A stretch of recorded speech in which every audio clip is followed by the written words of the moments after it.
Hello, everyone. Come on in.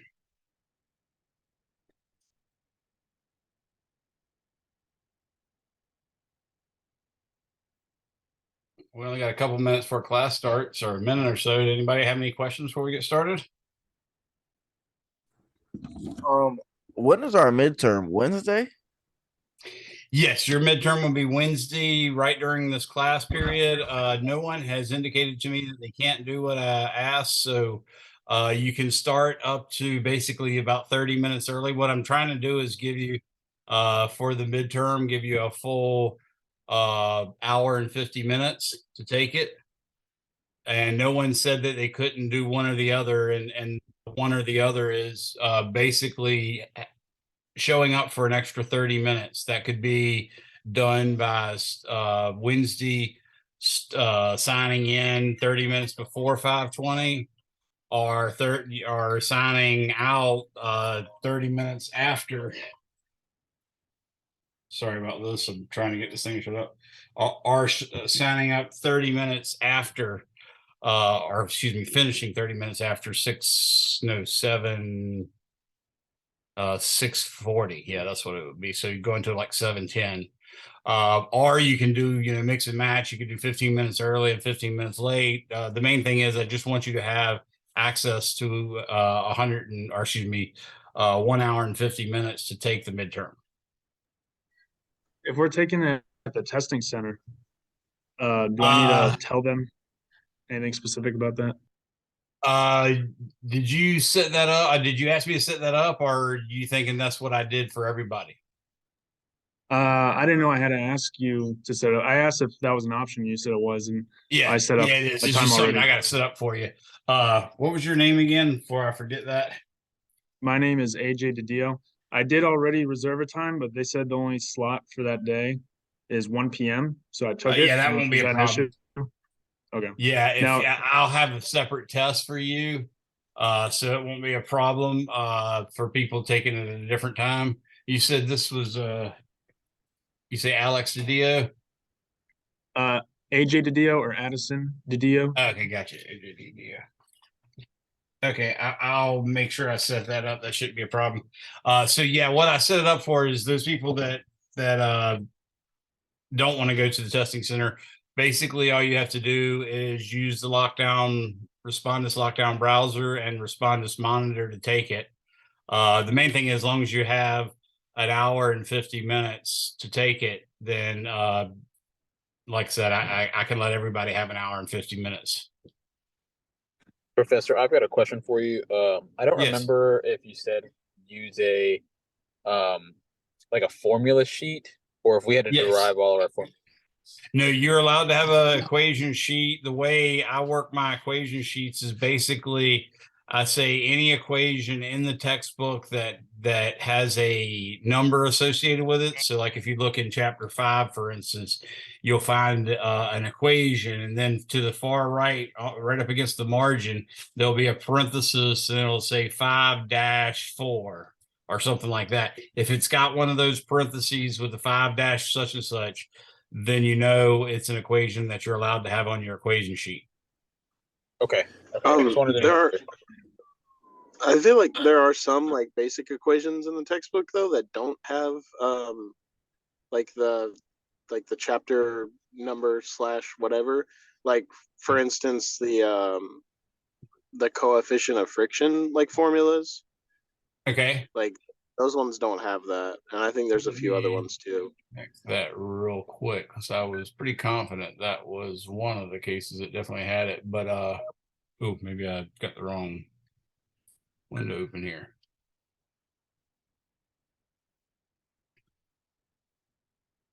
Okay, it's not showing it that way. Yeah, that if it doesn't have the F is greater than or equal to mu static normal force, and then F static, or excuse me, kinetic. Yeah, that was static. And then F kinetic equals mu kinetic Fn. You can put that on there as well. But I really can't think of any other equations that it left off, and I didn't even think that one was left off, to be honest with you. But I'm trusting your that you recall that correctly. Oh, here's the book.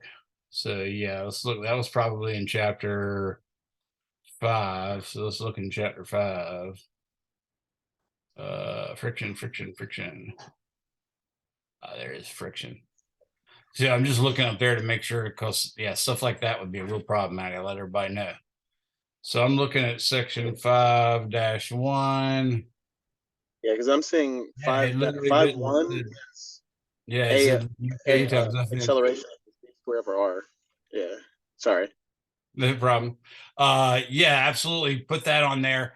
And I will say, let's make the rule that it's got that, or I'm looking right now at it and it's got left bracket, kinetic friction, right bracket. So anything with those kind of brackets with words in it describing it, that'll be acceptable as well. So Okay, so T1 over T2 squared equals S1 over S2 cubed. Would that be acceptable as well?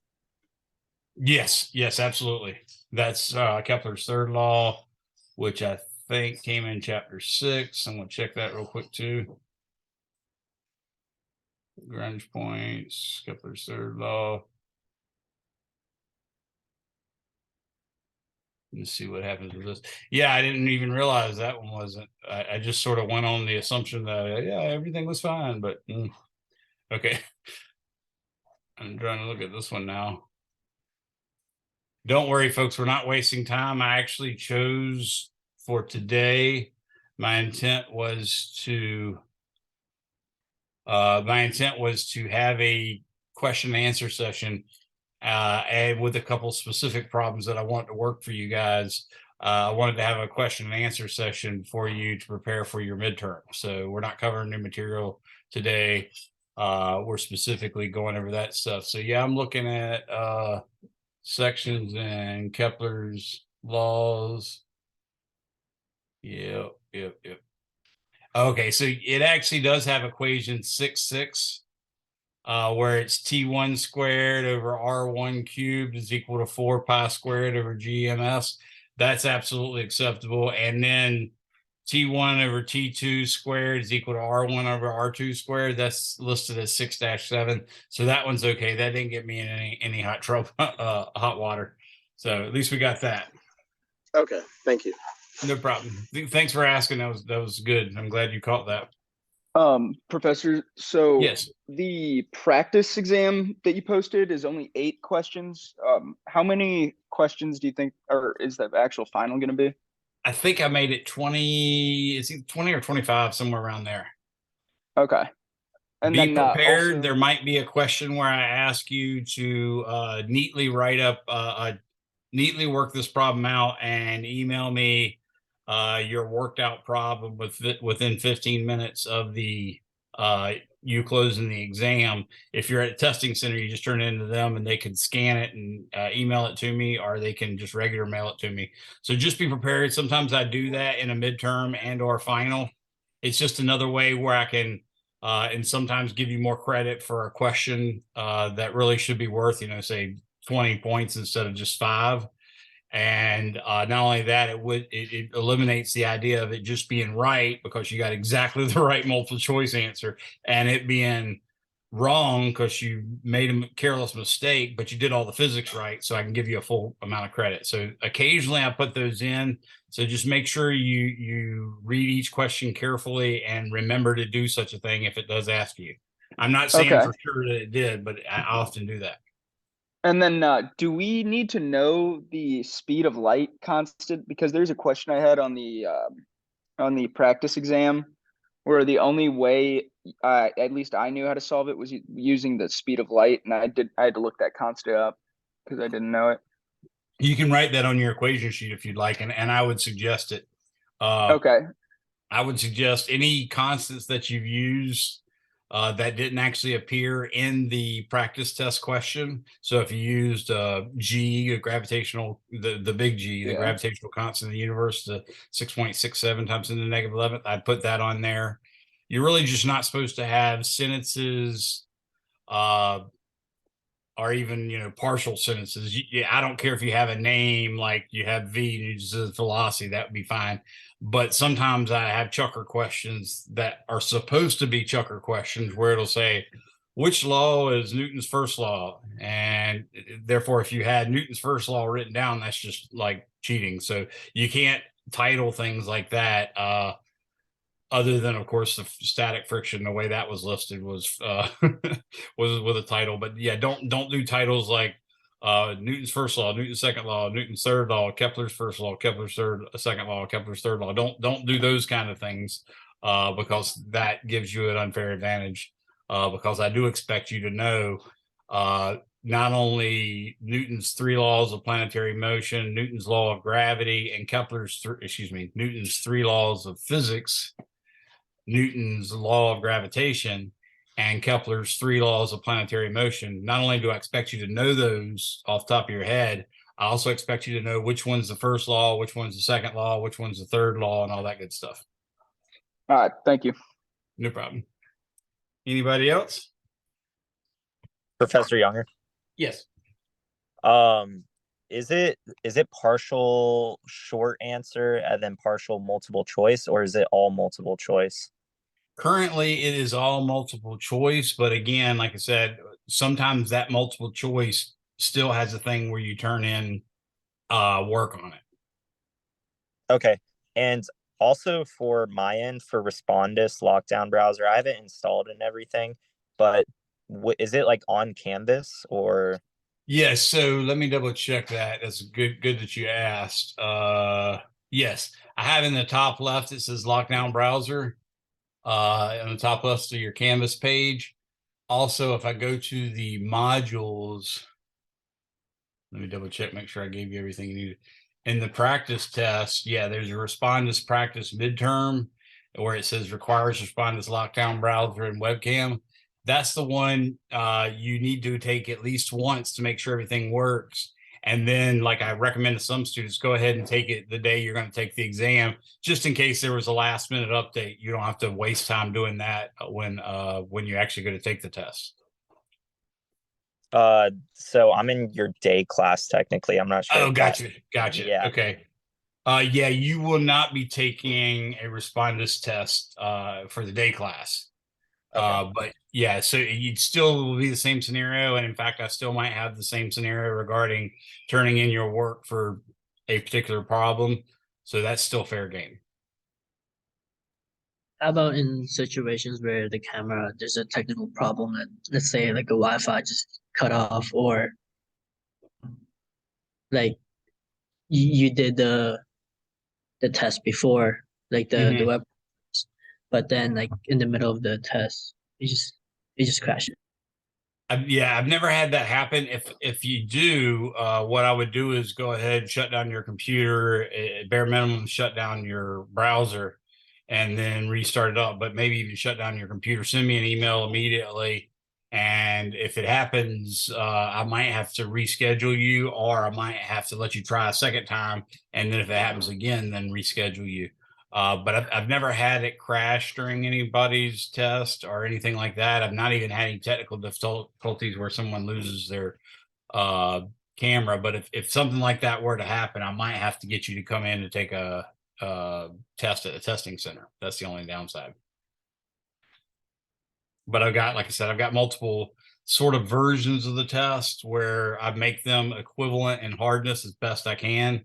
And that way, if one student takes it 2 hours earlier than everybody else, which he or she is not supposed to talk about to anybody else after having taken it. But if they decided to anyways, it'd still be markedly different enough where hopefully it has very little positive or negative effect on anybody.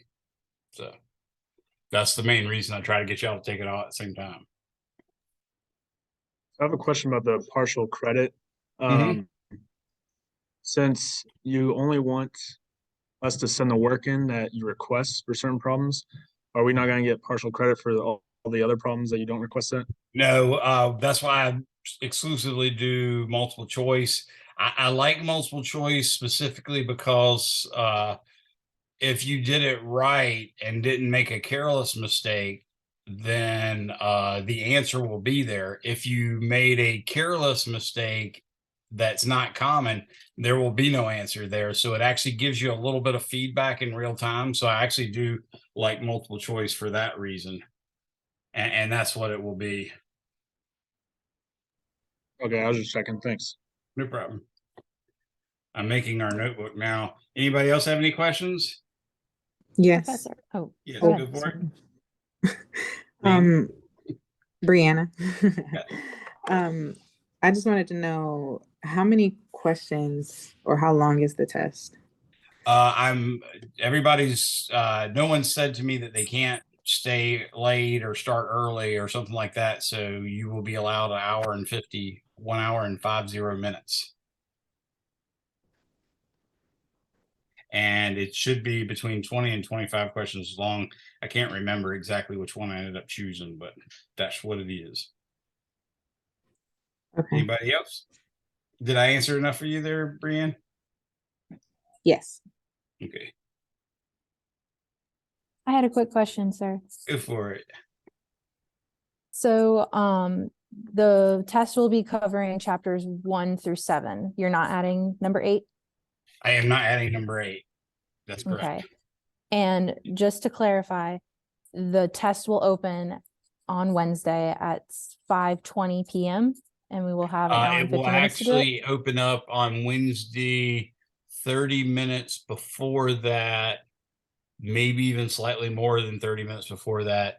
But that would put it at what, 4:50? So it'll be Okay, open but we by have to open the 4:50. test before 5:20.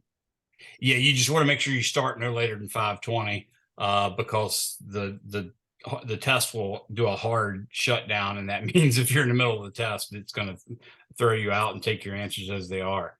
So Okay. now that will not happen exactly at 6:40. It'll happen when your particular test knows that you spent 1 hour and 50 minutes. It'll do that.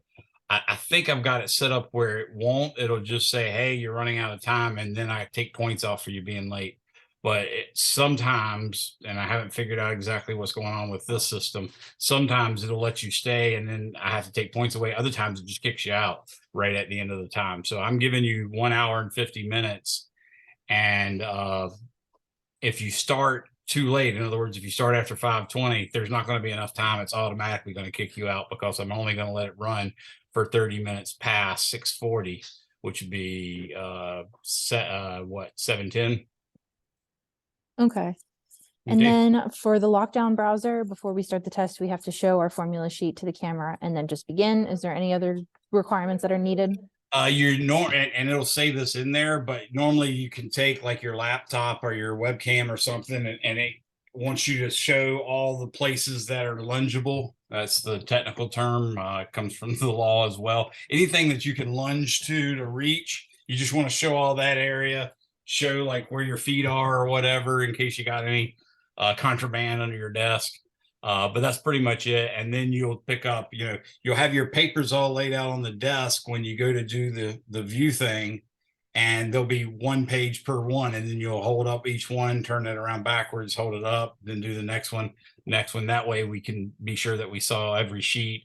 And you also have to hold up an ID next to your face. If it's an ID that has an important identifying number on it, you can put your finger over the number. I just need to see the name and the face next to your face so that I can verify that you are in fact the student taking the course with me. Okay, thank you. Gotcha. All because those rich people having people take tests for them to go to Harvard and Stanford. So yes, Gavin, do you have a question? yeah, just this is an easy one. So the test posted right now that says it's like the actual exam that's posted in Canvas says it's only 7 questions and time limit is 30 minutes. I assume that's changing. Yes, that should definitely change. I don't even know where you're seeing it. You're seeing a midterm somewhere. Yeah, it says Respondus practice midterm chapter 1 to 7 requires Respondus lockdown browser. Oh yeah. So yeah, that's just the practice midterm. So the actual midterm itself isn't up. And in fact, you don't even have to waste any time answering any of the questions on the Respondus practice midterm. What I care about is the one that says take this one multiple times. Yeah, okay, yeah. So that's just a test if Respondus works then. Yes, yeah, and to make sure you update it, because Respondus has updates pretty frequently. So I wanted to make sure that comes out that way. And then how do we only have 3 attempts for the practice midterm? For the midterm, you have as many attempts as you want. The practice midterm, but only one for the midterm itself. All right. Yep. Thank you. Yeah, no problem.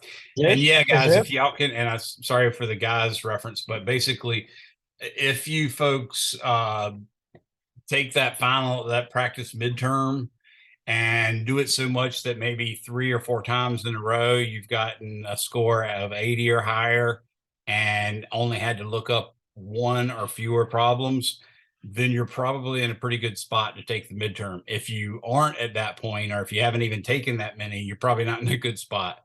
I would highly recommend you taking it on the order of 7 to 8 times at least. But like I said, the ideal scenario is 3 or 4 times in a row, you had to look up either 1 question or no questions, and you got an 80 or better.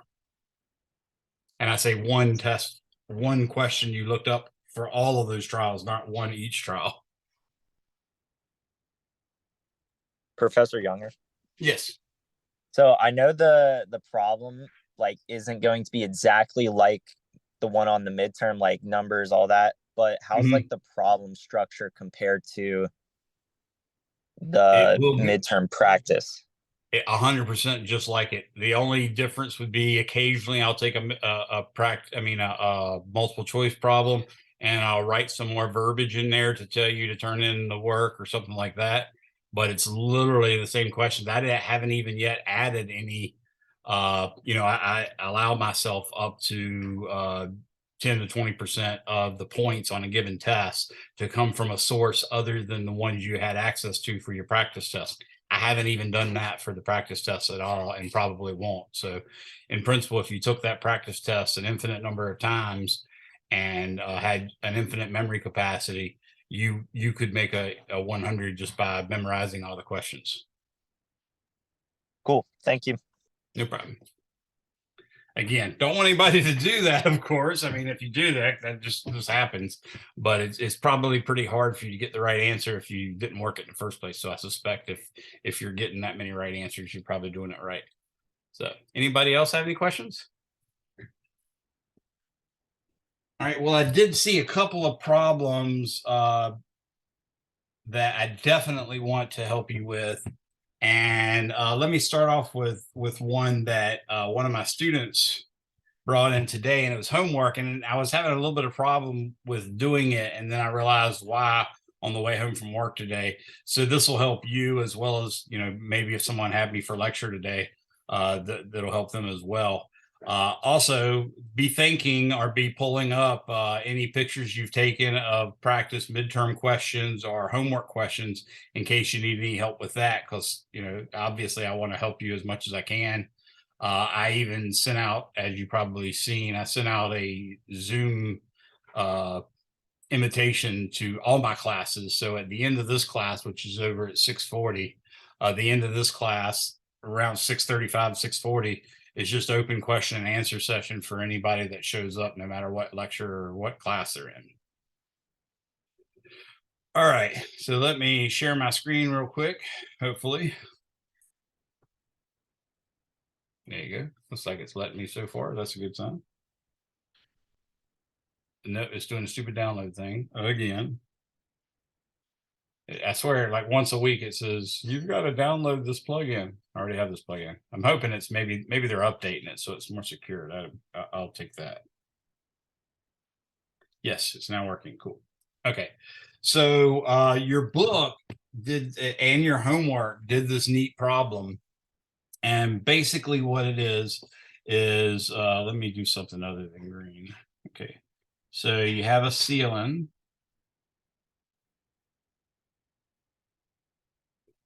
You have vertical, and then at some angle theta, you then have a mass on the end of mass m, and in fact the distance from the center of mass of that to the pivot point, if you will, of this pendulum is L. Now notice I just drew it from basically the length of the string plus half the diameter of the object. That's basically the center of mass, because the string will be massless and therefore won't have any problems. So what we're asked to do is calculate the work done when you apply a force. Now, here's the force they're going to apply. They're applying a force F I hat, where F is equal to F of possibly theta, possibly M, possibly G, possibly T, blah, blah, blah. Okay, in other words, I'm saying it's a potential function here. And in fact, they articulated that you're going to push this with just enough force for it to be free to accelerate, and then you'll wait, a couple seconds for an atom or molecule to give it a bump. And when it gives that bump, basically, you're coming from here to maybe here. And then the next bump might to there, and the next bump might there and there and there, and so on and so forth. In doing so that way, what we've done is put all of the work by the force F into changing the potential energy, not changing kinetic energy. So this is just a normal way we do it. It's the same thing I did when I derived the potential energy function, which was mg times y. I did that by assuming that I was applying just enough force to lift the mass m, whose weight is mg, but not enough to actually accelerate it. So I'm canceling out all the other forces, so it's free to accelerate, and I just wait for a random molecule to hit it, and that'll lift it up a little bit. And I just wait for, a million years or however long it takes for it to go up a height y. And by doing so, I found that the potential, or excuse me, the work put into it, which does happen to be the potential energy, is mgy. Okay, so we're doing sort of the same thing here. They're saying the force F is sum F times I, but they specifically want you to know that the F times I may in fact be a function of these variables. Now, what I'm going to do is I'm going to draw a free body diagram right here. That was supposed to be a black axis, but somehow it ended up not being a black axis. Okay, so what I have is a mass M right here. What I have acting on it is a weight,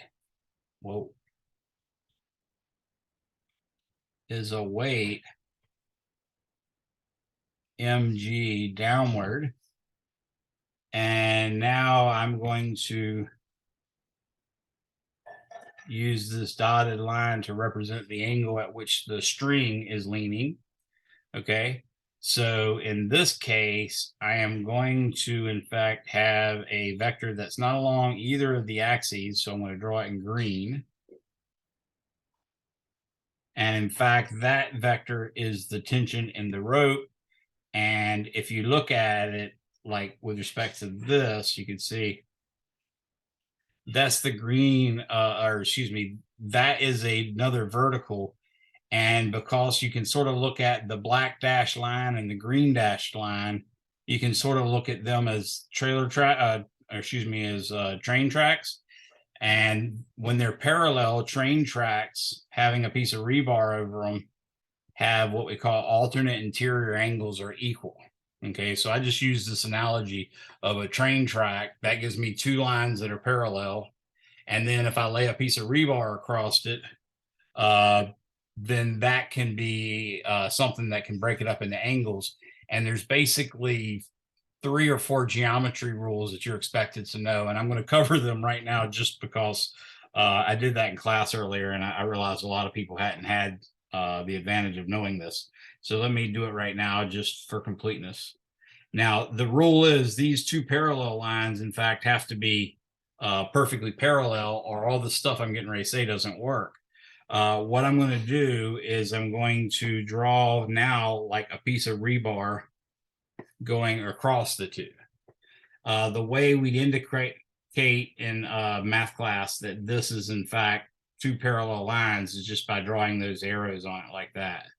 And believe it or not, that's good enough. Okay. Now, there's something called the interior. Okay, I got to take it off that special thing because it keeps on trying to make special symbols out of my junk.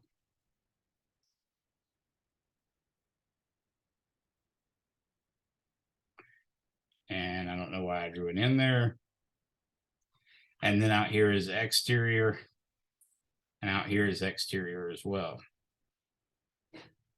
Okay. Now, if you look at this angle right here, and then this angle right here, actually, let's do it this way. Those are called alternate because they're on alternate sides of the rebar. And they're also called interior because they're between the tracks. Angles. Okay. And alternate interior angles are equal. That's why I use the same symbol for both of them. So that's one geometry rule that you should know. And you can see where it comes in handy right there, because the black theta and the green theta, we now know are alternate interior angles. Now there's another rule too. For instance, let's take, I'm going to take this red line and go a double one. Now that angle and this angle up here are what we call corresponding angles.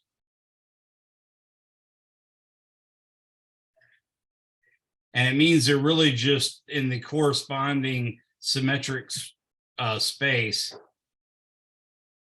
on the drawing. So in other words, if you were a person standing where that red double angle is at the top, you could face the right, lay back at some angle on the rebar while standing on the railroad track if this was vertical. And if you look at the other one, interior, that's got the double lines, you could do the same thing there, and it would be the exact same sides that you're leaning on versus standing on. That's what makes them corresponding. Okay, so corresponding angles are equal as well. That's why I drew the same line. And then there's another neat thing, which I'll do with a blue one. I'll say blue here with a mark on it, and blue here with a mark on it. This angle, by the way, these are called vertical angles. And that sounds weird because they said vertical, and clearly there's nothing vertical about it. But this is vertical not in the sense of perpendicular to horizontal, but vertical in the sense that it's opposite a vertex. So if you have two lines that you made, like the black diagonal and the black horizontal, those two lines define an angle between the rebar and the railroad track. And then again on the other side, but in between the railroad tracks, you get another one that's blue with one hash mark. That is a vertical angle with the other one because they're across vertices from each other. Okay, so as long as these two lines are parallel, then alternate interior angles are equal.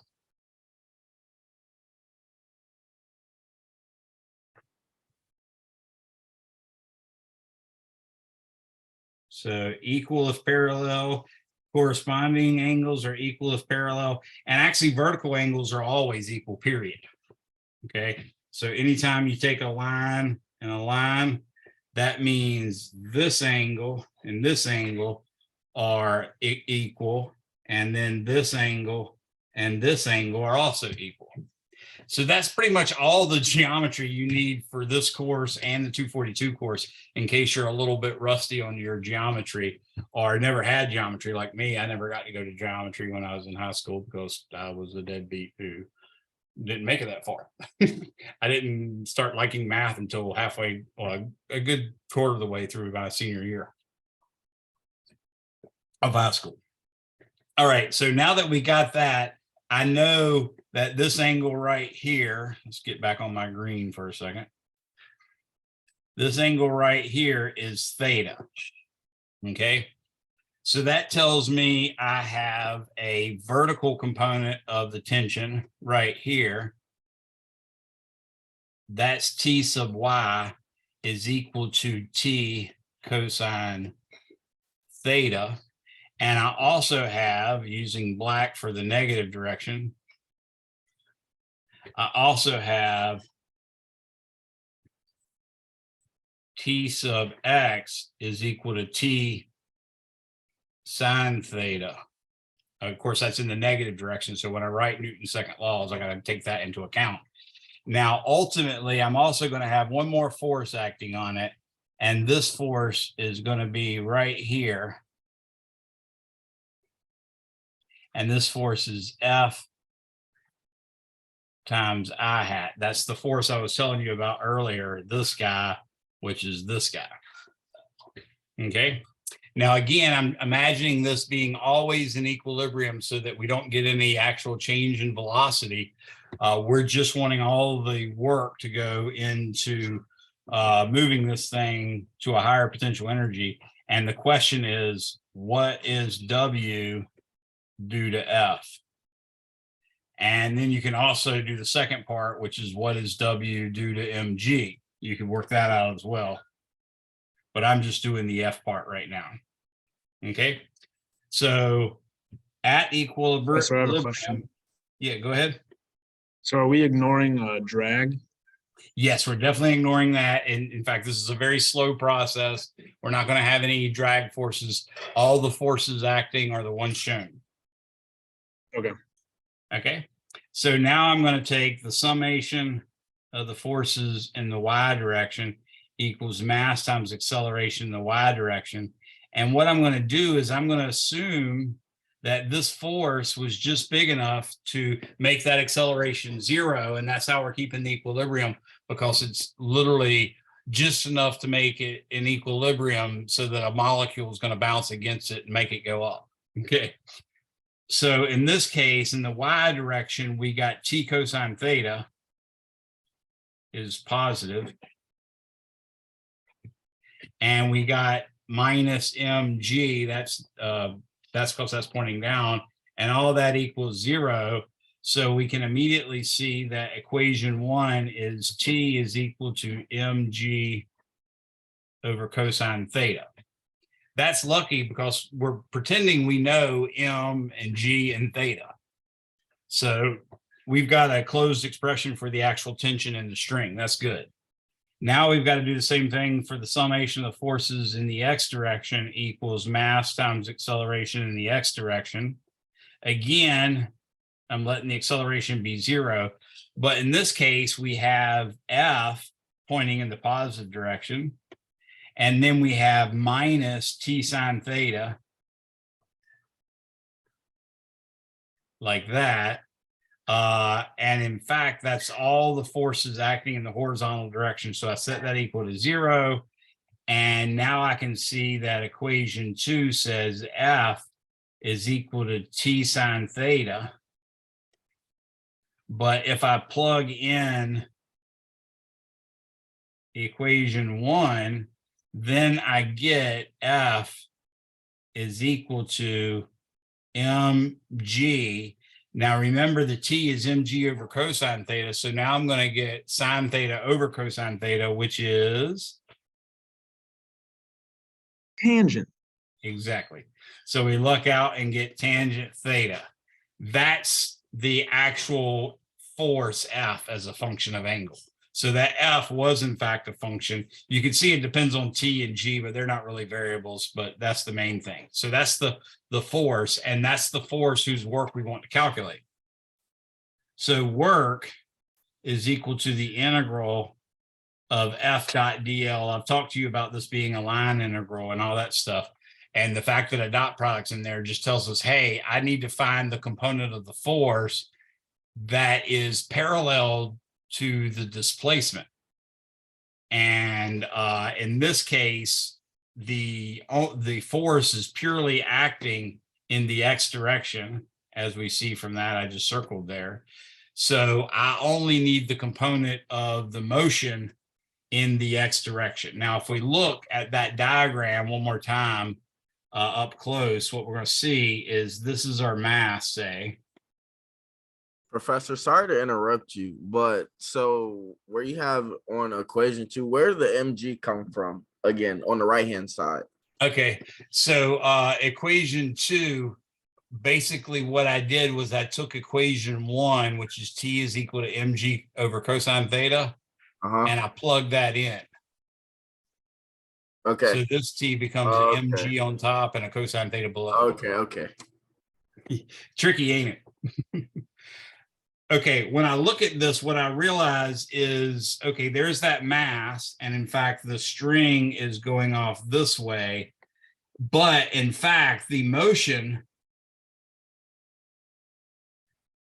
this would be our DL, or excuse me, I'm apprehensive to use the phrase DL specifically because I used the lowercase l for the string, so let me not call it DL.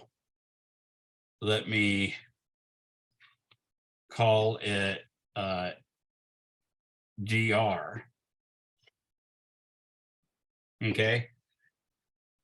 And in fact, what it's going to be is x I hat dx I hat plus dy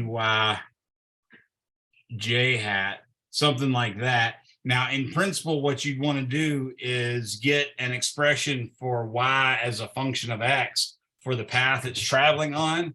And like if the path was y equals x squared, you could say then dy is equal to 2x dx, and that's what you'd replace in this dy j hat. But we're not going to need to do that because you're going to see the dot product gets rid of everything. The main thing I want you to see about this is this angle right here is theta. And then from alternate interior angles, this one's theta. And that means that this angle between the black line and the vertical line, that would be 90 minus theta. The dr vector, that's the black line I'm talking about. So you see the little dr vector, and then this little angle I'm drawing right now, those two add up to give you 90 degrees. So that one with the extra deep blue markings is 90 minus theta.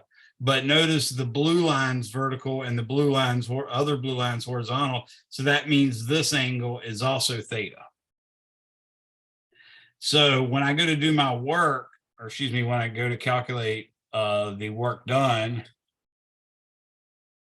all I have to do is put in my force, which is the mg tangent theta I hat. Now I'm going to dot that with dx I hat plus dy j hat. Okay. Now, what you see, well, actually, that's probably not the best way to think about it. Let's try. I'm going to try to make it a way where it's a little less mathematical.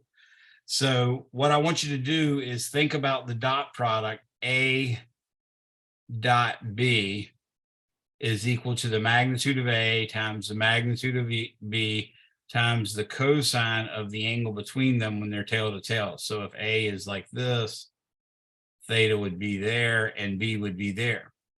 So what we're seeing is that's theta. So I could just call this displacement, and instead of calling it X, I could call it L d theta or something like that.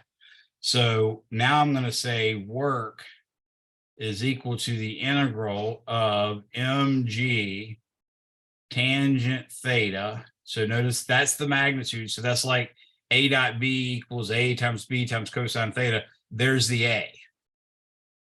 The L d theta is the little bit of length that it actually stretches out. I can draw it like this. I can imagine the string being this way after it was originally this way. So this would be theta right here. This angle would be d theta. And of course, the lengths are all L. Just like that. So you know from trigonometry that an arc length of radius r going through an angle theta, the arc length is S is equal to R times theta. So in our case, it becomes L times d theta. Because L is the distance from the center of rotation to the thing that's rotating, the thing that's, or the pendulum, I should say. And now I've got that, but I now have the magnitude of the dl vector like that, and I now have the magnitude of the f vector like that. So all I need now is to take the cosine of theta. Okay, that's the cosine of theta, and that's purely because this angle theta, if you look on this diagram here, this angle theta is for the vectors going tail to tail, right? The F is going to point this way. So when you put it tail to tail, you see the angle between them's cosine. So life is good. I can now actually do the integral. I would like to continue doing it with black. So I'm going to say this is equal to m times g times L. Now tangent, remember, is sine over cosine. So when I multiply them, I end up getting the integral of sine theta d theta from theta equals 0 to theta 0. In other words, we're supposed to apply this force F until the angle theta becomes theta 0. That just means theta with a subscript. So it'll be 30 degrees or 20 degrees, doesn't really matter. The main thing is it's a variable amount, so we can make use of it. Let me make that prettier. I don't like the way that turned out at all.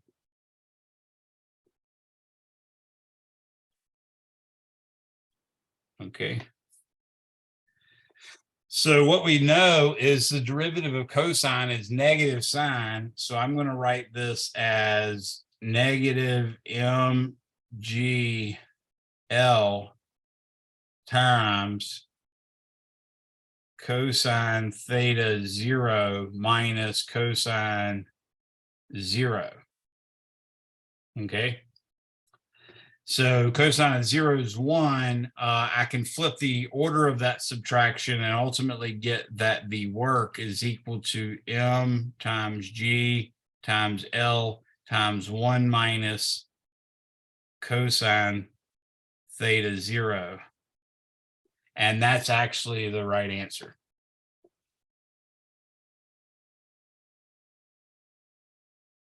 What happened to the negative? I In the flipped front? the order. It was supposed to be cosine theta 0 minus 1. And by changing the order to 1 minus cosine theta, I got rid of the negative. Okay, yeah, that's it. Thanks. Okay. Now you could do the same thing with the force mg, but of course, when you see that, the force mg points straight down in this diagram. Whoa. Point straight down in this diagram. So the angle is actually between mg and the actual direction that you're moving, which is to the right. That's actually 90 degrees. Or if you tried to, do something else, you could actually get that it's you could break a component up into like this and that. But the main thing is, I just wanted you to be able to calculate the work done by the little force F. That's barely enough to push it to the right. And you can see, in order to do that, the force has to be a very specific quantity. The force has to be mg tangent theta. So for every angle theta, it's going to change a little bit. Okay. Any questions on that? So this is one from homework. I think it was in your mastering.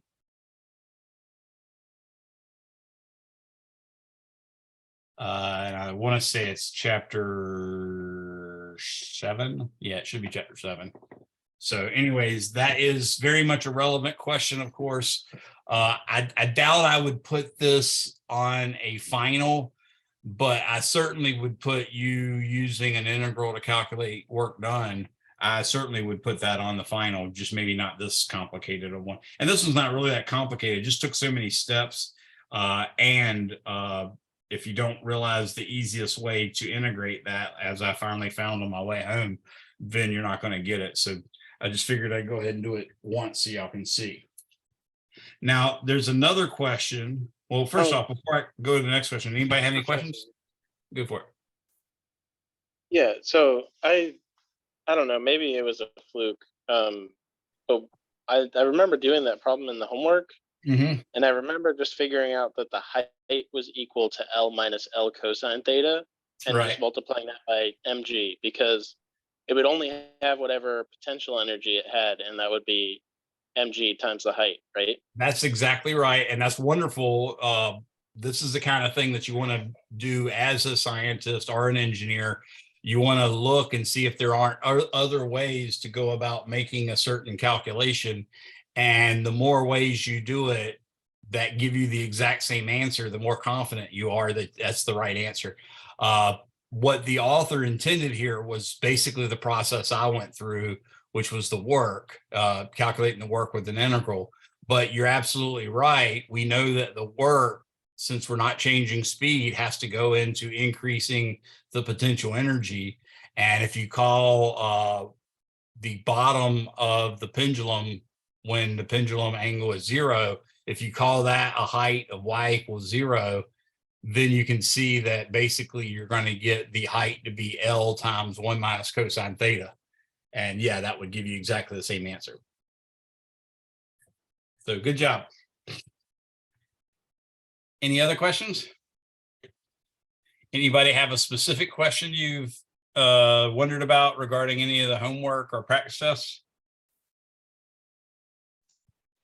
I had a question actually about the midterm. So I did come in a little bit late.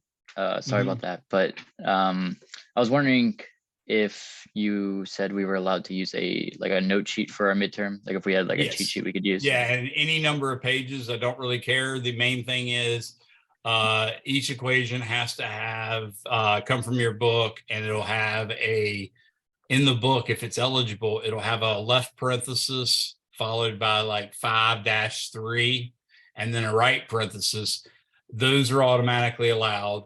Also, a couple students noticed that some of them that were useful don't have those, and those are ones that have a square bracket with a title next to it. So for instance, I saw that the static friction force is less than or equal to mu static times the normal force. That had next to it a left square bracket, static friction or friction force, and then a right square bracket. That one's allowed. And then there's a similar one for the kinetic friction, which is F is just mu K times F normal. That again also doesn't have that number thing, but it does have some words next to it. So those two are also allowed. Okay, I got you. Thank you so much. No problem. All right. So the other problem, and I haven't squared this with, in fact, I haven't squared it with not only the problem that the student was showing me. In fact, in my bank, I found yet another version of the question, and I can't help but think there's an error in it. But either way, I was unable to get the answer, but I know what I'm doing is correct. So let me show you what that problem is. So what I'm going to do is I'm going to attempt to draw two circles. You're not sharing your, oh, maybe you are? Yeah, there you go. Thank you. Oh, okay. Yeah, Okay. Sorry, my phone was just showing your webcam instead of the. Oh, gotcha. Yeah, sometimes I do that too. I'll slip to the wrong view and I'm like, what am I looking at? All right. Now this is weird, but they're going to call the diameter R, which aggravates the poop out of me, but I'm going to ignore it. So.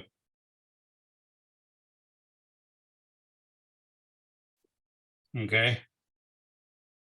Now I'm going to try to move this so they're centered on each other so it won't look quite so stupid, but it seems like it does not want me to move this up. There it is. Maybe it does. It just didn't want me to do it the way I was doing it. Okay, that's pretty close. It's not perfect, but it's pretty close. Okay, Now, what they're saying is the distance from here to here is R, and then the distance from here to here is 3R. And that means this distance right here is R over 2. This distance right here is 3/2 R. But ultimately what they want is to find G at R equals the one I just found in the version I was looking for my student said that this was going to be a distance 4R. And be careful when reading it.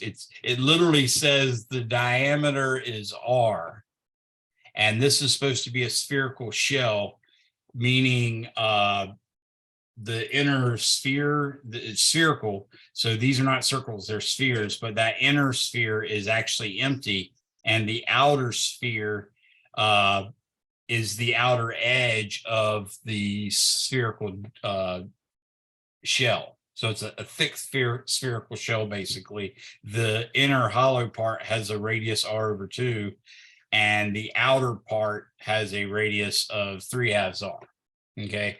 And what they want to know is what is gravitational acceleration. And I put the G in quotation mark because this is not G for the Earth, obviously. This is G for something else. Now, what they did tell us was basically that we can pretend like we know R, and we can also pretend like we know that it's uniformly distributed with a constant density rho. So Professor? uniformly distributed mass.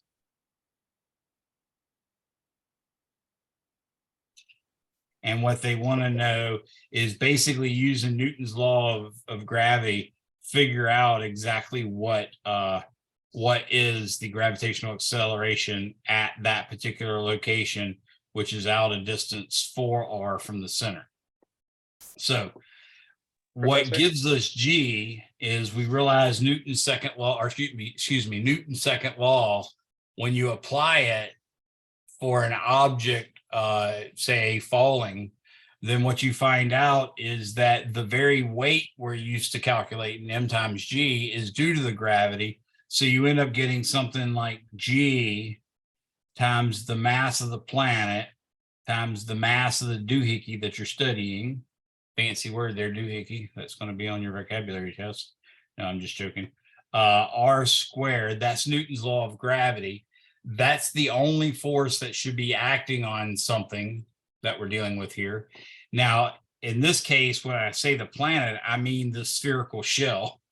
And now on the other side, we know that weight is just M times G. And again, I'm just going to put that in quotation marks so you don't think it's 9.8. It's what we're supposed to calculate. So putting it in this Newton's second law version, I can see that the M's cancel out. But this was literally the summation of the forces is equal to mass times acceleration. That's what I used. Now, we know that density is equal to mass over volume. So that means that the actual mass, M, that we want is in fact the density times the volume. They gave us rho as if we know it. So I just need to calculate the volume of a spherical shell. So what I'm going to say is the mass, big M, is in fact the density rho times the volume. Now, the volume of a sphere, if it was a full sphere of diameter 3R, then it would be 4/3 pi. I'm going to put a parenthesis here and you'll see why later. R3R, excuse me, over 2 cubed. That's the volume formula for a sphere. So you might need to write that on your equation sheet too, even though that's not in the book at all necessarily. So 4/3 power cubed is the volume of a sphere. 4 power squared is the surface area of a sphere. So you might need that as well. Now, if it was a solid sphere, this would be the answer for the mass, but it's not. I now have to subtract the volume of the inner sphere. So that's going to be minus, in this case, r over 2 cubed. So I end up getting 4 pi rho over 3 times 3 times 3 is 9 times 3 again is 27. So that's 27 over 2 times 2 times 2 is 8 minus 1 over 8. And then, of course, there was a common factor of r cubed, which I pulled out here. So now I'm going to say that the mass is in fact equal to 4 pi rho r cubed over 3 times 26 over 8. Now what we can do is I can replace this 8 with 4 times 2 times 1. And I can replace this 4 with 4 times 1. And I can replace this 26 with 13 times 2. In doing so, I can now see that this 4 is going to cancel out with that 4, and this 2 is going to cancel out with that 2. And now I can say my mass should be, in fact, 13 pi rho r cubed over, now in the bottom, I just have plain 3. Make sure I didn't miss anything. Does that look right to anybody, to everybody? Everybody see that? Or anybody find any errors? So when I had this question on my 5 and 6 test, I treated the diameter as a typo, and I got the correct answer. I wondered if that was I the treated problem. the diameter Okay, as cool. a typo and I used r as the radius, and I ended up with the correct answer. So did you do, like, for instance, 3r here and r here instead of the 2's down at the bottom? Yeah, and I ended up Yeah. with 13 pi rho r cubed over 6. Okay, I suspected that was what the problem was, so that's cool. I'll go ahead and work it this way just because I've done that, and then I'll go back and circle back and do it with the proper thing. And I did write down the answer. I think they got 13 pi g rho r over 6, and that makes more sense to me if they did make that mistake, because it was the stupidest thing. They literally said with a diameter of 3r. Wow, who would ever? I mean, that's just I think you cruel. are missing g. Yeah. All right. So now what I'm going to do is take this guy right here and plug it in for this mass up at the top. So now what I'm going to do is I'm going to say G times 13 times pi rho r cubed. That's just the G and almost the M part. Now that I put the 3 down here, that includes the M part. The r squared, however, is supposed to be 4r, and that's going to be squared down there. And then now all of that should be equal to just g, because the m's already canceled out. So when I do this, this gives me g is equal to, obviously this is going to become 16r squared in the bottom times 3. That's a buttload of mess there, but it's basically g times 13 times pi rho r cubed over 3 times 16 is 48. 30 plus, yeah, so that's 48 r squared. So you can see that, in fact, the power of 3 becomes power of 1 by canceling out the power of 2 in the bottom. So ultimately, all I get, again, with knowing, according to your fellow student, that this is a typo that we're using with regards to the R's and all that stuff, I will tell you that doing the physics properly gives you the following answer: 13 G pi rho R over 48, like that, and that should be it. You might want to put a 1 like that. Okay, so that's actually the answer. I did all the physics right. I don't think I made any arithmetic errors. Now, if they actually said assume diameter was a typo in both cases, then in that case, we've got a inner one whose radius is R,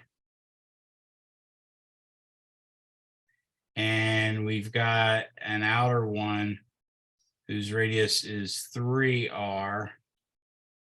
And the problem I just worked still wanted to know what is G at, again, I'll put it in quotation marks, at 4R. Okay, so if I do that, I'm going to get M is equal to rho times 4/3 pi 3R cubed minus R cubed. So that's going to be 4 rho pi R cubed over 3 times 3 times 3 times 3 is 27. So this should be times 26 total. Okay. So we can do, well, there's not much we can do with this right now because the 26 just is going to be 26 and nothing else we can do with it because that's only 2 times 13. And there's no 2 in the bottom. So I could say 4 times 26 is 80, 94 maybe, but I don't see that as that helpful either. 104. Was that? 104. It's 104. So 104 rho pi, actually that looks really bad. 104 rho pi R cubed over 3. Okay, so that's the M.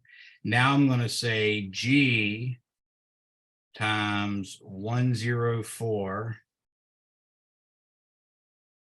times rho times pi times R cubed.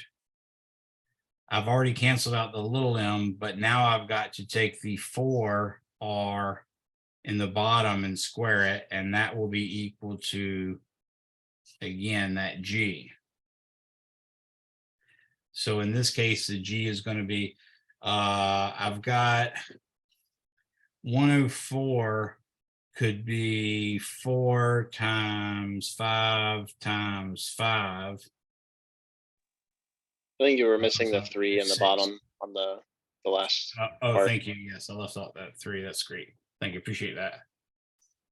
Let me erase this too.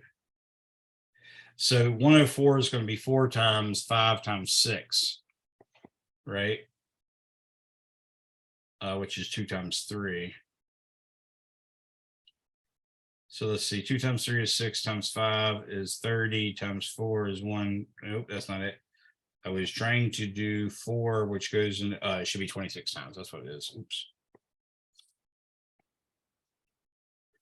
So 104 is 4 times 26. We have that. In the bottom, we have 3 times 16, which is 48. So 48 is 4, of course, times 12. So in this case, I'm going to get 4 times 26 over 3 times 4 times 12, and then times G pi rho R. Didn't you already use the 3 to get to 48? Oh yeah, I did. Thank you for catching that. Ooh, that would have been ugly. Okay, so now I'm going to get 26 over 12. Yep, that's exactly right. Now I'm seeing the answer that I wanted. So this 4 is going to cancel out with this 4, and this 2 times 6 is going to be 2 times 13. So the 2's will cancel out. And that ultimately gives me 13 over 6. So finally I get G is equal to 13 G pi rho R over 6, which is exactly the right answer. Thanks for confirming that with me. And now we've got it right that way as well. Any questions on that one?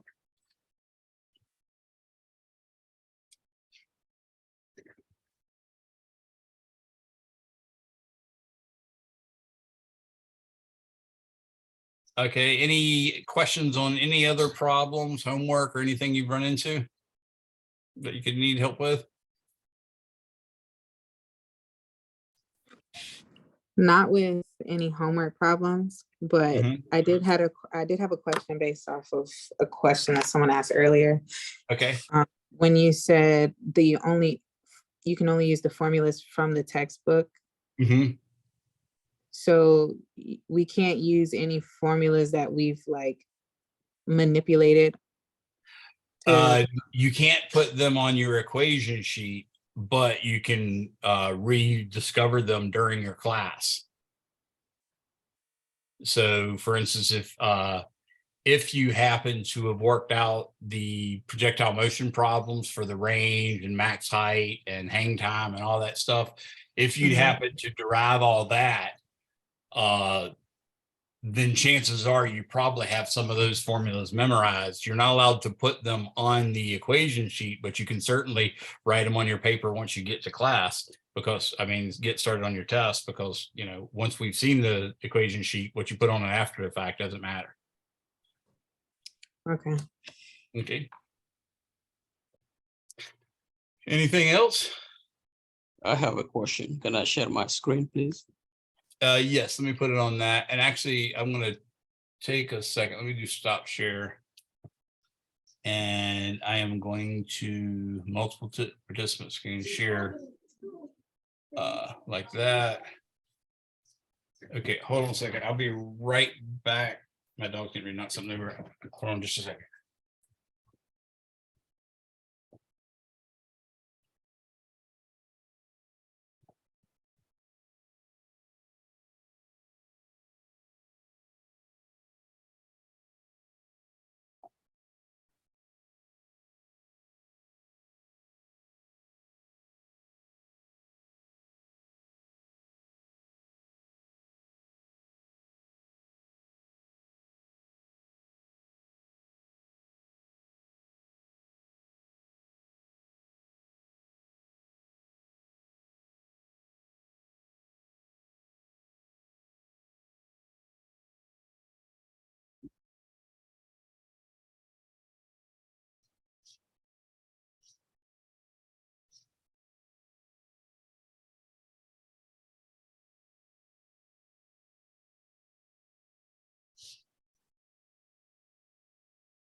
All right, sorry about that. I had to take care of it real quick. All right, so did you share your screen yet? There it is. Yes. I tried to. Can you help with this one? Okay, yes. So what you're using here is the idea that basically a force is the negative gradient or the derivative with respect to position, i.e. derivative with respect to x, since this is in the x-axis. It's the negative derivative of the potential with respect to x. So if you want to know what it says here, it says figure 811 shows potential energy of an object as a function of position. Determine the force as a function of position. So you can, for instance, take the derivative, the negative derivative of the equation, which is really just the slope from, say, -5 to -2. That's x equals -5, the x equals -2. I think you can see that derivative, in fact, since it goes down from 5 is the initial height and the final height is -1. So the rise is -6 and the run is 3. So -6 over 3 would be -2. So the force is -2 newtons for x equals -5 to x equals -2. Then from x equals -2 to x equals 1, the slope is 0, so the force is going to be 0 there. And then from x equals 1 to x equals 5, you can see in that case that the rise is -4 and the run is +4. So -1 Newton is the force from x equals 1 to x equals 5. Did y'all understand how that followed? So let's say Yes. -1, 0. Yes. Yeah, -2 meters to +1 meter. Yep, so that does look right. Does that make sense to everyone?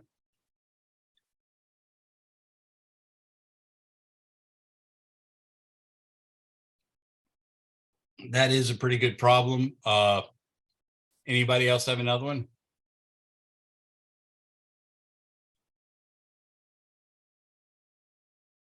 I'm glad. I think it was Taylor that told me about the typo with the diameter. So that was really good. Everybody, I guess y'all understood that question. We've got about 4 minutes. I did a projectile motion problem today that one of my students asked for. I think I'll do that for you guys just because I did it for them, and it doesn't appear that anyone has any specific questions. So I want to give them some more of my time. So what I'm going to do is I'm going to draw a coordinate system to make my life easy, basically. And my coordinate system is going to be, there's my y-axis, and there's my x-axis. You aren't sharing your screen. Oh yeah, that might help. I swear every day it happens. My mom had me tested. It's not Alzheimer's. I don't know. Okay, you got another student coming in. That's cool. Leave it down. Open this. Share my screen. Okay. So now I've gotten the axis drawn. Now what they want to know is what is the angle. So what I'm going to do is I'm going to draw a velocity vector.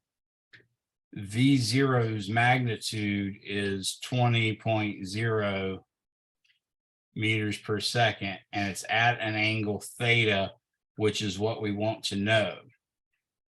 Now this thing is going to actually fly like this, and it's going to land at a distance of d equals 40.0 meters. Okay, so that's what we're trying to use to figure out what the angle theta is. So let me show you. When I see this, I immediately put it in a coordinate system, and then I immediately go to my kinematic equations. And one of the kinematic equations is the x equals 1/2 at squared plus v0t plus x0. I'm going to write that, only I'm going to write it for the actual y function. Okay, so y, I'm actually going to treat it as like y as a function of t is going to be negative 4.90. That's 1/2 of g, in other words, meters per second every second times t squared. I'm not putting the units in there. I just stated them so you know what they are. And then plus 20.0 times sine of theta times t plus 0, because the initial height, clearly it was at the origin at t equals 0, so we don't need that. So this is like equation 1, and that literally for any time t will give me exactly what the height is for that projectile. And it would even go beyond the 40 meters if this wasn't, if this was near the edge of a cliff, so it could continue going lower and lower than y equals 0, it would give you that y at any time t. Within reason, obviously, because Earth is a finite size and that sort of stuff. Now, the other thing we're going to use is we've already used x is equal to 1/2 at squared plus v0t plus x0. But there's another equation that we found was the average velocity was x minus x0 over t. And really, I'm sort of using speed and velocity interchangeably there. That's not the best thing to do. But remember, when we're dealing with projectile motion, we're essentially saying there's no air resistance. So the only acceleration this problem has is 9.8 downwards, which is negative 9.8. There's no acceleration in the x direction at all. So I can get that x of t, which is just the x in the equation above, is equal to v bar t plus x0. But notice v bar is equal to v when v is a constant. So all I have now is equation 2 tells me that x of t is going to be equal to 20.0 times cosine theta times t. Okay. So what I can do now is I am going to solve for t and plug in to 1 with y of t equal to 0 and x of t equal to 40.0 meters. So from equation 1, I can say that t is equal to 40.0 over 20.0 cosine theta. So in fact, I get 2 over cosine theta is what t is. Now I'm going to plug that into, this was equation 2. I don't know why I wrote 1 there. Now I'm going to plug that into equation 1. Equation 1 will have 0 is equal to negative 4.90 times 2. Somebody's got your speaker on. Let's, I think it might be this one. I tried to, no, I couldn't do it. Okay, looks like they got to take care of anyway, sir. Okay, so 2 over cosine theta, that's going to be squared plus 20.0 sine theta. Again, this time it's going to be 2 over cosine theta But what you notice here is there's a common factor of 2 over cosine theta. So I can say 0 is equal to 2 over cosine theta times negative 4.90 times 2 over cosine theta plus 40.0 tangent theta. Oh, actually, no, I can't do that because I already got rid of it. So remember, I just canceled out the 2 cosine theta. So this is just going to be 20. Whoa, Nelly. This is just going to be 20.0 sine theta. So now if I want to solve this, what I have to say is either this is equal to 0 or this is equal to 0. Obviously, that first case gives me something that's not possible. That second case, however, gives it to me. I've got negative 4.9 times 2. When I bring that to the other side, it's going to be positive, and it'll be 9.80 over cosine theta is equal to 20.0 sine theta. I'm going to divide both sides by 10. That'll seem kind of weird, but you'll see why in a second. If I divide both sides by 10, then I get and multiply by cosine theta. So let's do that too.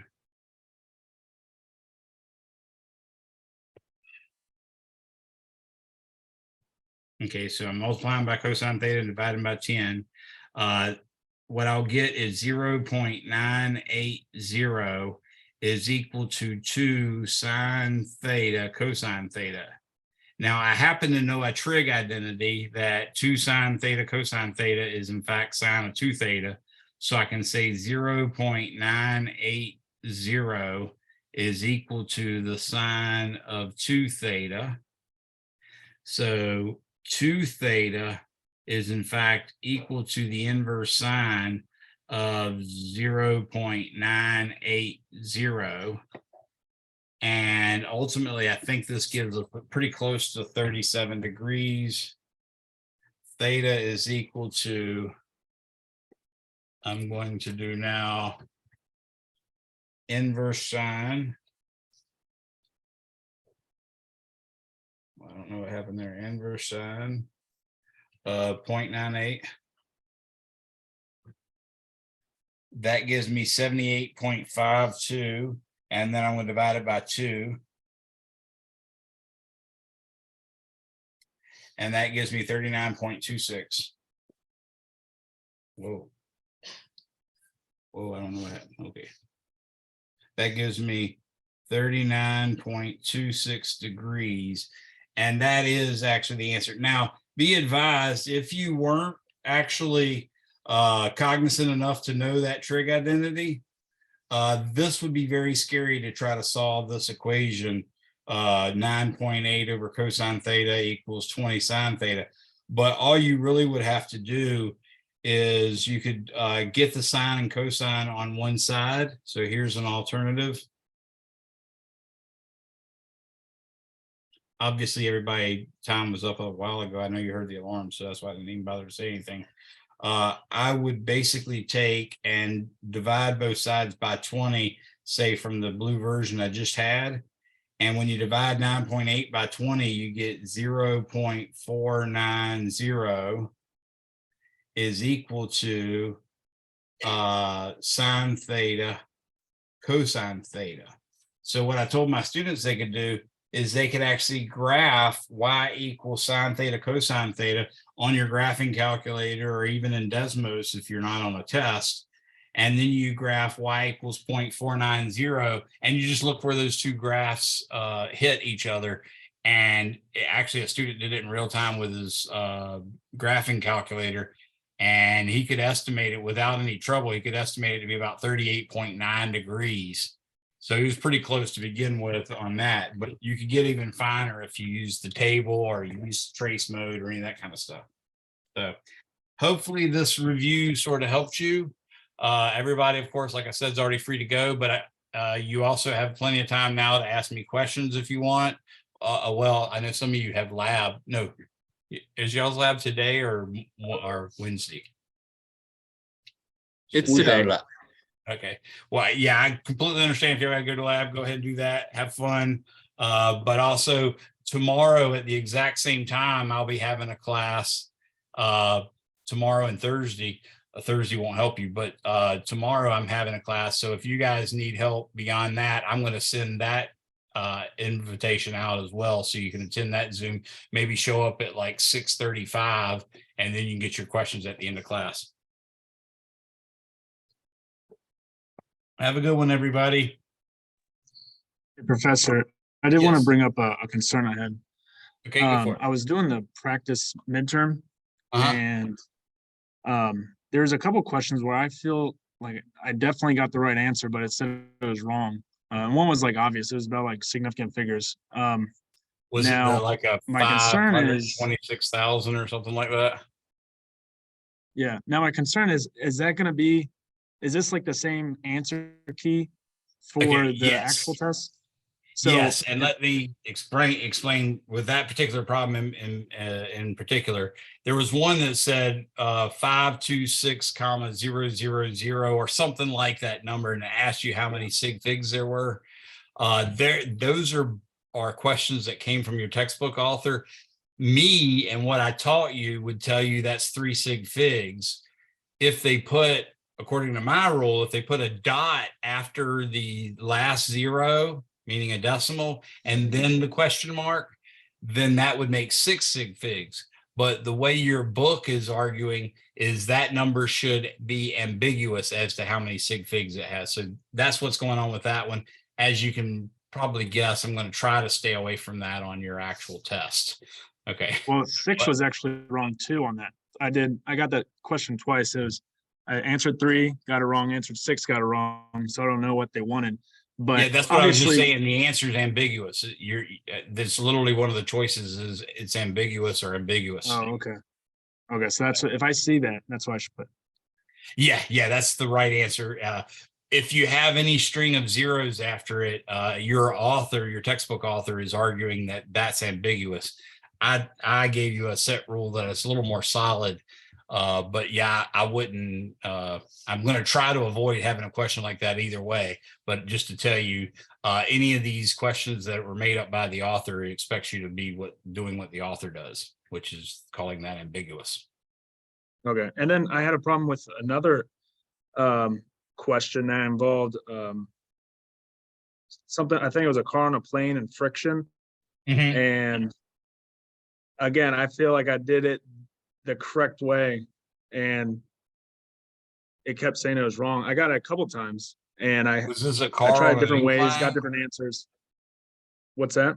Was this a car on an incline, I like believe 120 meter curve? Mm-hmm. Okay. Yeah, I worked that today. I saw there was some problem with it. Like I got 7,528 or something like that is what I got. And that was not one of the answer choices. They had like, well, nothing near that. Let's put it that way. So yeah, I know that one has an error in it. That was another one I was going to work if I had time, but I didn't have time. But yeah, that could be a problem. But I'm going to be removing that one until I figure out what's wrong. I'm going to look at it right after this class, and if I can find out what's wrong with it, I'll fix it. Otherwise, you don't have to worry about it either way, because I'm going to fix it. And if it's right, I'm going to tell you how to do it by sending an email out. Yeah, but I like I said, I have a concern in that other, because there's 2 right there that were just kind of wacky. Yeah. I mean, if I answer something correct, but it counts it wrong because there's an issue, I mean, where do we go from there? If that's the case, then you just put a note or even tell the camera in real time.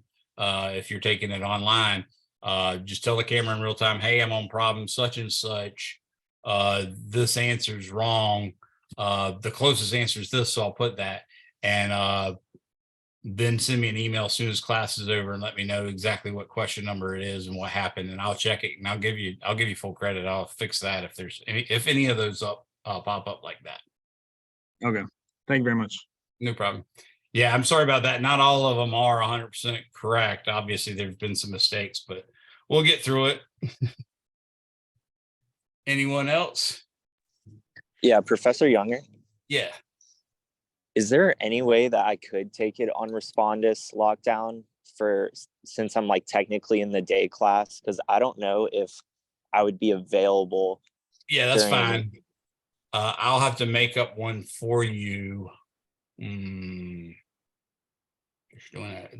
I have to make up one for you and put it there. But it'll be password protected and all that good stuff just because you're in that lecture. Okay.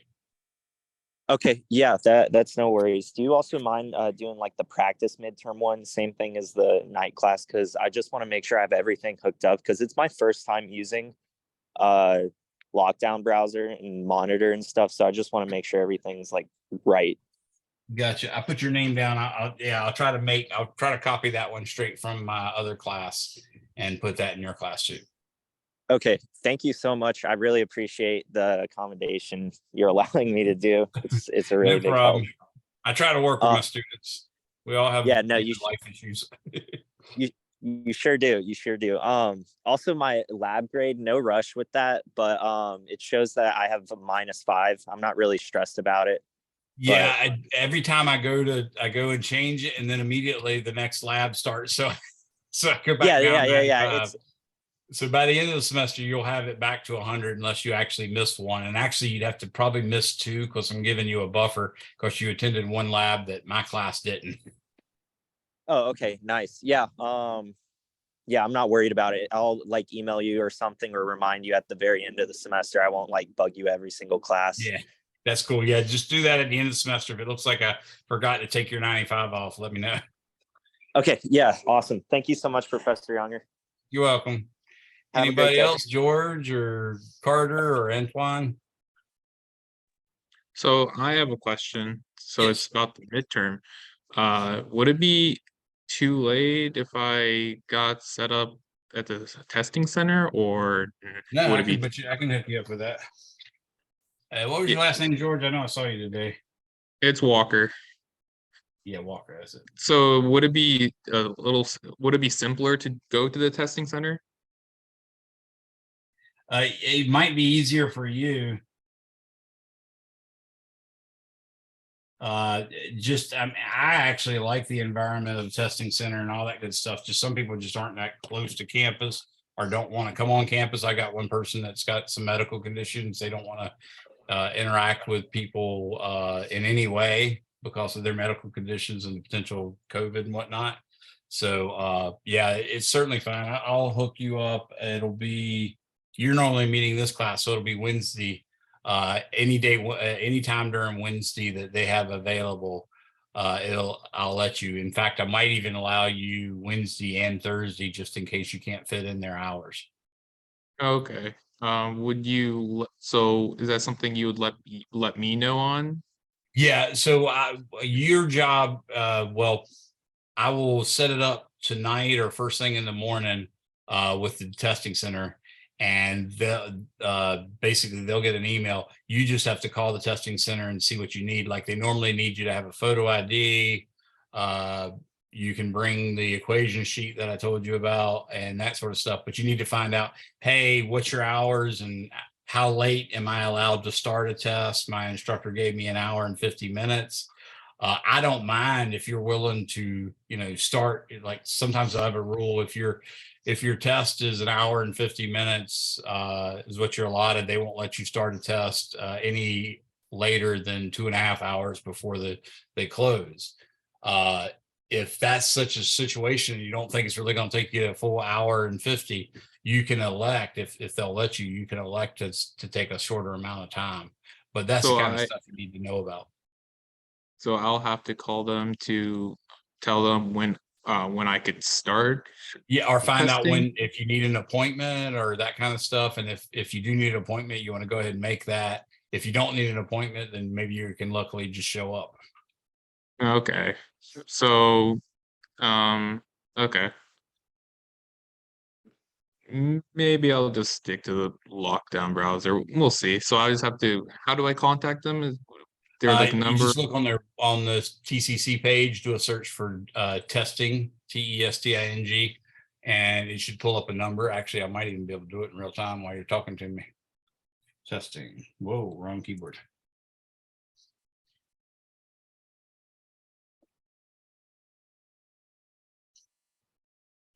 So when I pulled up testing services,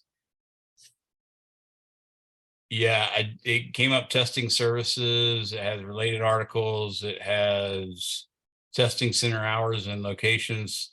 It's got the Chesapeake campus listed, the Norfolk campus, the Portsmouth and Virginia Beach. Which campus would you want to be using? Most likely Virginia Beach, but you know what? I'll just stick with the lockdown browser. I'll just take it like at the library or something. Okay, no problem. All right. All right. But see thank ya. you. You're welcome. How about Carter or Antoine? Y'all have any questions? Yeah, I had one question on one of the midterm practice tests. Okay.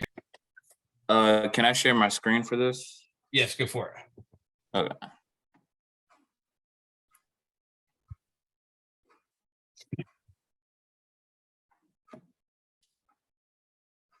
So it was question 5. A planet has 2 small satellites in circular orbits around the planet. The first satellite has a period 18 hours and an orbital radius 2 times 10 to the power 7 meters. The second planet has an orbital radius of 3 times 10 to the power 7 meters. What is the period of the second satellite? Okay, so there's a formula that basically is called Kepler's third law. It says the square of the period is proportional to the cube of the semi-major axis. Okay, what that means is you can write a period to the 2 power divided by a radius to the 3 power, and that quantity is always going to be a constant. So if you take that first period they gave you, 18 hours, and square that, and then divide that square by 2 times 10 to the 7th cubed, you'll get that constant. Then all you have to do is set that equal to t squared over 3 times 10 to the 7th cubed, and you can solve for t. You want me to show you that in equation form? Yeah. Okay. All right, let me steal the screen back from you. I don't remember the numbers, so I probably won't. You might be able to tell them to me. But what you're going to do is this. There you go.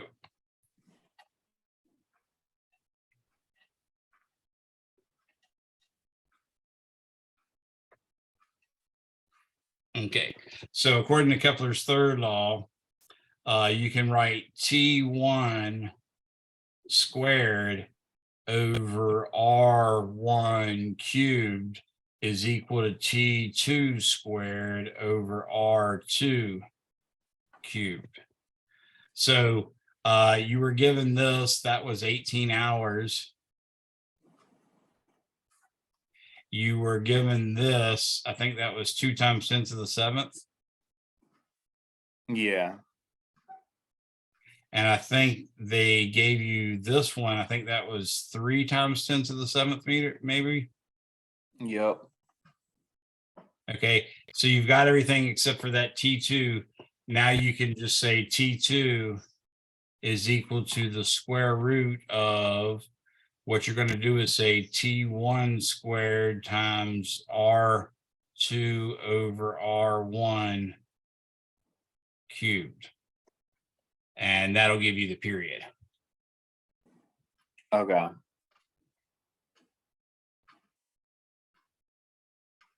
So that's the quick and dirty way. Okay. And could you also use what's it called, force of gravity equation for this, or would that be for a different you actually problem? could. That's, I mean, for instance, if I say G big M little m over R squared, assuming a circular orbit, then I get little m V squared over R. That cancels out one of those R's, but now I get G big M over R is equal to 4 pi squared R squared over T squared, like that. That basically, that's just V squared, because V would be 2 pi R over T. Okay. It's 2 pi R is the distance and T is the period. So you can now see that you'd get T squared over R cubed is equal to 4 pi squared over GM, where M is the mass of the sun. But that would be M is the mass for the sun if you were using T's and R's for planets orbiting our sun. In your case, you're using T's and R's orbiting something else, but the main important thing is those satellites are really small compared to the object they're doing. So this 4 pi squared over GM is just a constant. That's exactly the constant that I told you in the first part when I first told you how to solve it. So yeah, you can absolutely use gravity like I did there, and you'll get the same result. Okay. Does that make sense? Yes, sir. Thank you. No problem. Anyone else? All right, well, I guess I'll call it a day. Carter, if you have something, send a chat real quick, just in case it's a speaker issue. I do not see any chats coming, so I will go ahead and end this class. I will post this video, even though it's not a typical lecture. It did have some problems that were solved and were helpful. So I will post it as soon as it's finished recording, and I'll post these notes as well. Have a good one.